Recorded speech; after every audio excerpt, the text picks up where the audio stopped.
राधे राधे। दोस्तों, धन की प्राप्ति के लिए मनुष्य जीवन भर कुछ न कुछ करता ही रहता है। कोई दिन रात परिश्रम करता है, कोई उपाय खोजता है, कोई साधना करता है। पर शास्त्र एक बात बहुत साफ कहते हैं, धन बाहर से नहीं आता, धन पहले भीतर उतरता है। जब भीतर का भाग्य जागता है तभी बाहर की परिस्थितियां बदलती हैं। भारतीय तंत्र और पुराणों में कुछ ऐसे पौधों का वर्णन मिलता है जिन्हें सामान्य आंखें देखकर भी पहचान नहीं पाती। हम रोज उनके पास से निकल जाते हैं और सोचते हैं यह तो कोई जंगली झाड़ी है, लेकिन वही झाड़ी किसी के लिए जीवन बदलने का माध्यम बन जाती है। ऐसा ही एक पौधा है जिसे कई स्थानों पर सत्यानाशी कहा जाता है, कहीं उसे ब्रह्मदंडी कहा गया है और पुराणों में उसे स्वर्णश्री के नाम से स्मरण किया गया है। ब्रह्मदंडी इसलिए क्योंकि कहा जाता है कि सृष्टि के कल्याण के लिए इसे स्वयं ब्रह्मा ने धरती पर भेजा। स्वर्णश्री इसलिए क्योंकि सही भाव और सही समय पर इसका प्रयोग जीवन में धन के प्रवाह को जागृत करता है।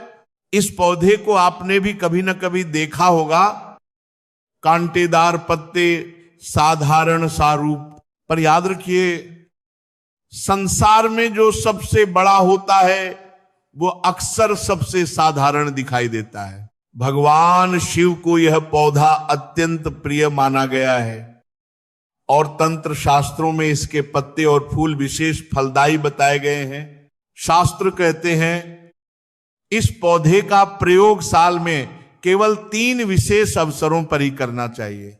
ये कोई रोज रोज का प्रयोग नहीं है, ये संयम और मर्यादा की साधना है। वे 3 दिन हैं, रवि पुष्य नक्षत्र, गुरु पूर्णिमा और अमावस्या।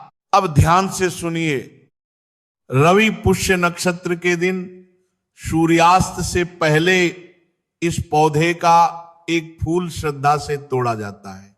सूर्यास्त के बाद घर में माता लक्ष्मी के चित्र या प्रतिमा के सामने घी का दीपक जलाया जाता है। फूल अर्पित करते हुए मन में केवल यही भाव रखें कि जीवन में स्थिरता आए, लोभ नहीं। फिर शांति से श्री नमः मंत्र का 1001 बार जप किया जाता है। यह संख्या इसलिए नहीं कि संख्या बड़ी है, बल्कि इसलिए कि मन पूरी तरह साधना में डूब जाए। गुरु पूर्णिमा के दिन इस पौधे का केवल एक पत्ता लिया जाता है, शिव मंदिर जाकर शुद्ध जल से अभिषेक किया जाता है और पत्ता अर्पित किया जाता है। फिर 508 बार नमः शिवाय का जप। इस साधना का अर्थ धन से पहले कष्टों की शांति और मन की स्थिरता है। तीसरा अवसर अमावस्या का है। इस दिन सूर्यास्त के बाद शनि मंदिर जाकर इस पौधे का एक फूल अर्पित किया जाता है। घी का दीपक जलाकर मन ही मन शनि चालीसा का 7 बार पाठ।